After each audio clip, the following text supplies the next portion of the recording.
The year is 2005. Tony Blair's Labour government was re-elected in the UK, Hurricane Katrina hit the US, YouTube uploaded its first ever video, a 9-second video at a zoo, and Disney made its full 3D feature with Chicken Little. And before all of you in the comments section type, Ed, it was Dinosaur actually in 2000, or it was Toy Story in 1995, you're wrong.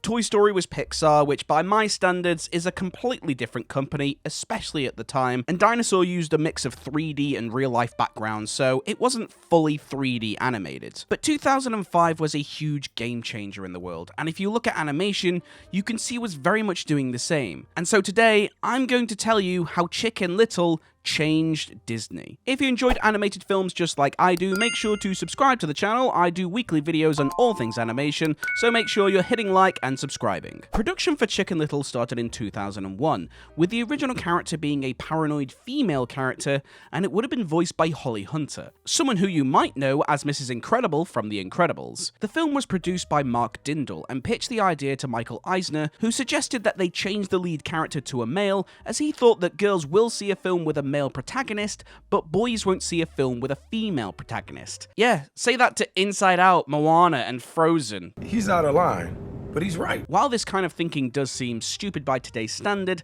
it kind of makes sense to be safe, especially during the 2000s, as without sounding like an old man, things were different back then. But during that time, Disney were in the biggest rut of their lives. Before this, Disney had their two biggest financial flops ever, with Home on the Range and Treasure Planet. Which, by the way, I'm still not over. Treasure Planet was easily one of the greatest films ever created. It should not have failed, but because people wanted more frickin' Shrek, we got more of that nonsense instead of the amazing thing.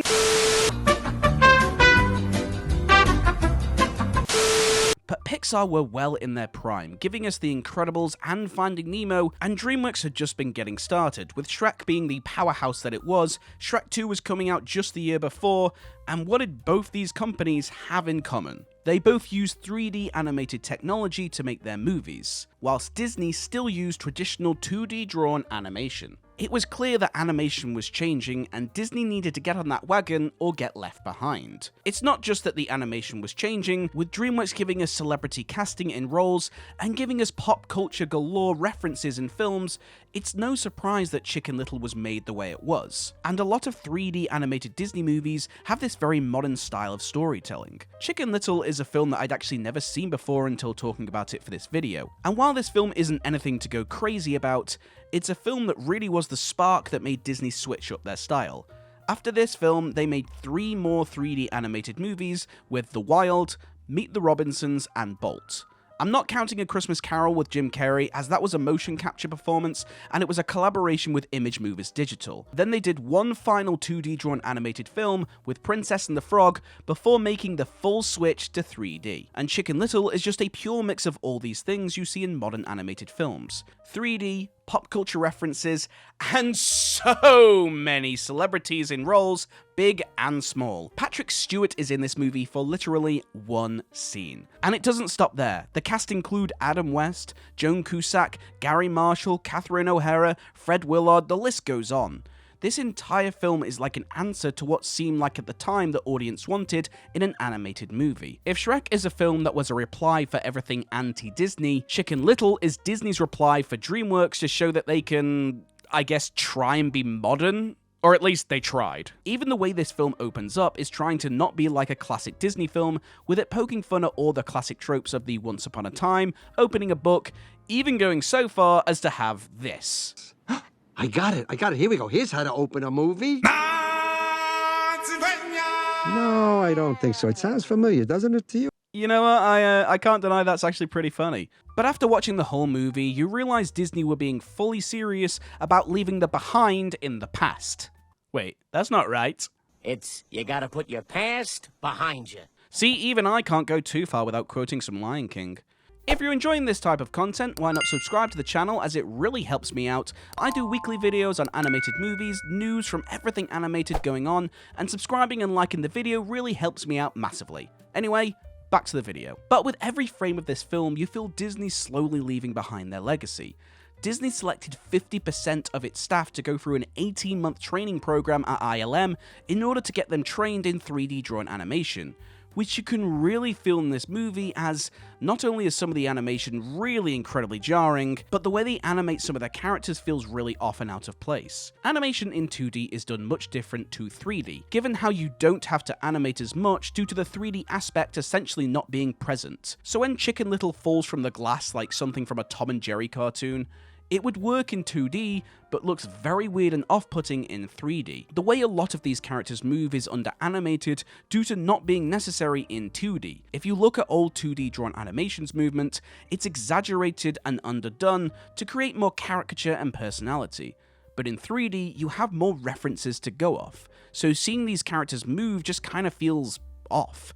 They're almost trying to animate a 3D character in a 2D space, but it's still technically 3D. You can really feel that the animators are just way out of their comfort zone, as even though now Disney are obviously very good at animating their movies, it's kind of sad as in 2013, it was said that Disney did lay off a large chunk of their 2D animators in order to hire 3D animators to replace them. It wasn't just the animation that was changed for this movie. You can clearly see a jump in storytelling. Disney before had a mix of classic Disney princesses, action comedies, and talking animal musicals. While Chicken Little does have animals with human characteristics, the way it chooses to present them feels weirdly off. I would usually say that this film feels like a DreamWorks movie, but it doesn't even feel like that. It feels way more like a hoodwinked movie, if anything. Does anyone remember that film?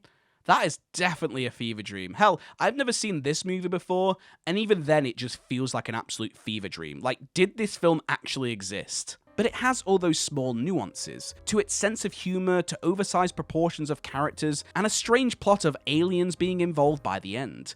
At the start, it's kind of a pretty simple movie about Chicken Little wanting to get his father's praises, and yet by the end, it almost feels like the producers came in and said you need something big and out of place, so they shoehorned in an alien race for some reason, which comes down like a massive ton of bricks. Its pop culture references to songs also isn't subtle at all, with full-blown karaoke from the Spice Girls, and Runt singing I Will Survive trying to be a type of arc for his character, but it doesn't feel earned at all. Chicken Little was a film that competed with the competition.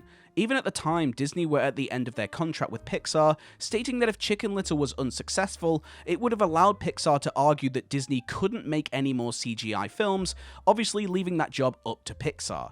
While Chicken Little was met with mixed reviews, it made money from a financial perspective, and even today, it does have some people who enjoy this movie. I look back on a film like this, and for all its flaws, it was the spark for Disney to go on the 3D modern route in its movies. The film borrows from everything that was happening at the time of animation, pop culture references, modern songs, an over-the-top story with a larger-than-life plot points, and celebrity casting.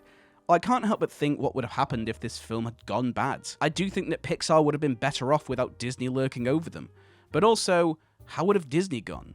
Considering DreamWorks was the anti-Disney company, Disney really should have stuck to what they did best with what made Disney special in the first place. I suppose like most of these films, I must give it a rating, so it's getting my professional rating of 5 out of 10, and my personal rating of 4 out of 10. Chicken Little isn't necessarily a bad movie, it's just kind of in the middle. Its animation is really jarring and can be definitely off-putting, but you kind of understand when considering it was pretty much their first ever full 3D animated film. Its story is a little bit over the top, and the voice cast is pretty good, and everyone does do a great job, but it just feels a little bit cheap.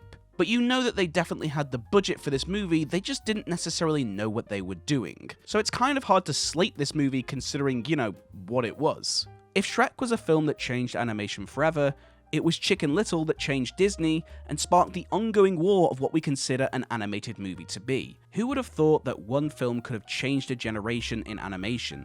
It really set in stone for what the future held for it, and definitely as we know it today, it really did change everything. And that is how Chicken Little changed Disney. So thank you for joining me in this video. Let me know in the comment section what are some of your thoughts on Chicken Little. What do you think would have happened if this film wasn't successful? If you enjoy this type of content, why not consider subscribing, as I do weekly videos talking about the same types of stuff, and be sure to click that video recommended for you on screen, as YouTube actually says you personally will like it. and we cannot argue with that algorithm, folks. I want to make YouTube my full-time job, and doing all these simple things is definitely going to help me massively. Be sure to follow me over on Instagram and TikTok, and follow the Discord group with a link in the description, as you get behind-the-scenes content and you get to chat with me on a more personal level. But thank you so much for watching, and I will see you all in the next one.